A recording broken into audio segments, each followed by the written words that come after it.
புரோட்டா கேள்விப்பட்டிருப்போம். அது என்ன கொத்து தோசை அப்படின்னு கேக்குறீங்களா? அதுதாங்க நாங்க புதுமையா பண்ண தோசை. கொத்து தோசை. குழந்தைகள் முதல் பெரியவர் வரை எல்லாரும் விரும்பி சாப்பிடுற தோசை கொத்து தோசை. கொத்து தோசைக்கு தேவையான பொருட்கள்: தோசை மாவு, நெய், தக்காளி, வெங்காயம், பச்சை மிளகாய், மஞ்சப்பொடி, உப்பு, மிளகாய் வத்தல் பொடி, கரம் மசாலா பொடி, கொத்தமல்லி, கறிவேப்பிலை. மஞ்சப்பொடி அஞ்சற்பட்டியிலேருந்து நம்ம எடுத்துக்கலாம். அது போக வத்தல் பொடி எல்லாமே இதுலேருந்து எடுத்துக்கலாம். அதுக்கப்புறம் ஒரு பெரிய பல்லாரி வெங்காயம், 4 தக்காளி, 4 பச்சை மிளகா, இது எல்லாத்தையும் பொடிசாக கட் பண்ணி வச்சுக்கோங்க.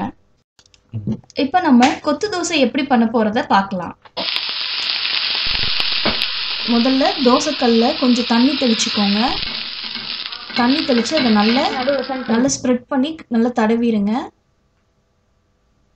அதுக்கப்புறம் ஒரு ஸ்பூன் நெய் ஊற்றி அந்த நெய்யை ஃபுல்லாக ஸ்ப்ரெட் பண்ணி தடவிடுங்க தோசைக்கல்ல ஃபுல்லாக.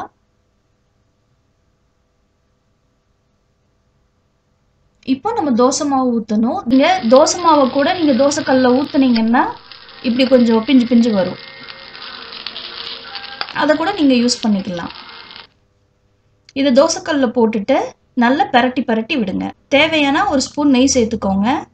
கொஞ்சம் தக்காளி, கொஞ்சம் வெங்காயம் சின்னதாக கட் பண்ணது, கொஞ்சம் பச்சை மிளகா, இது எல்லாமே ஆட் பண்ணி நல்லா மிக்ஸ் பண்ணிக்கோங்க.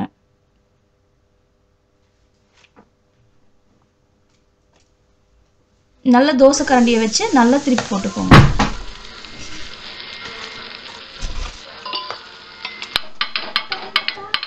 நல்ல பரோட்டாக்கு கொத்துற மாதிரி இந்த மசாலா ஜாமான்லாம் அதில் சேர்ற மாதிரி நல்லா கொத்தி விட்டுக்கோங்க.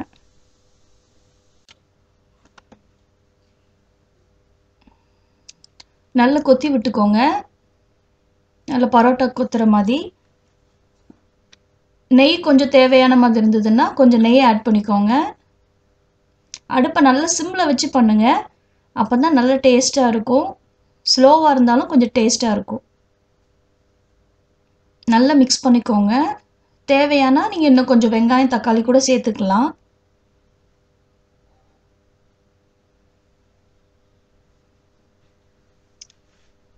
எவ்வளவுனாலும் வெங்காயம் தக்காளிலாம் சேர்த்துக்கலாம். அது உங்கள் டேஸ்ட்டுக்கு ஏற்ப நீங்கள் சேர்த்துக்கலாம். கருவேப்பிலை, கொத்தமல்லி அந்த இலை கூட நீங்கள் சேர்த்துக்கலாம்.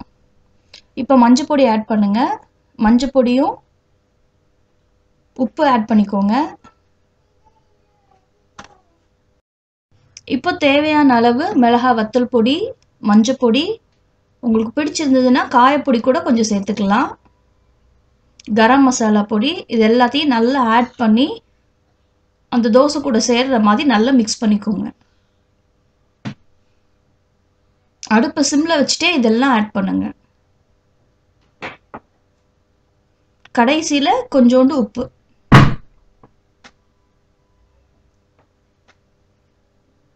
நல்லா மிக்ஸ் பண்ணி விட்டுக்கோங்க.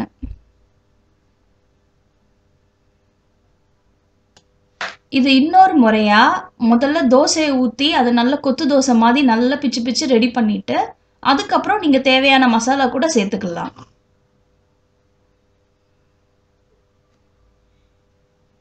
இதுதான் கொத்து தோசை. ஃபைனலாக கார்னிஷிங்க்கு நீங்கள் கருவேப்பிலை, கொத்தமல்லி, தக்காளி இதெல்லாம் ஆட் பண்ணிக்கலாம். இதுதான் சுவையான கொத்து தோசை. நாங்கள் சுவையான கொத்து தோசை எப்படி பண்ணலான்னு இந்த வீடியோவை பார்த்து தெரிஞ்சுக்கலாம். மேலும் இதே மாதிரி நிறைய வித்தியாசமான டிஷ் பார்க்கணுன்னா எங்களை சப்ஸ்கிரைப் பண்ணுங்க, பெல் அடிங்க, லைக் பண்ணுங்க. சுவையான கொத்து தோசை ரெடி.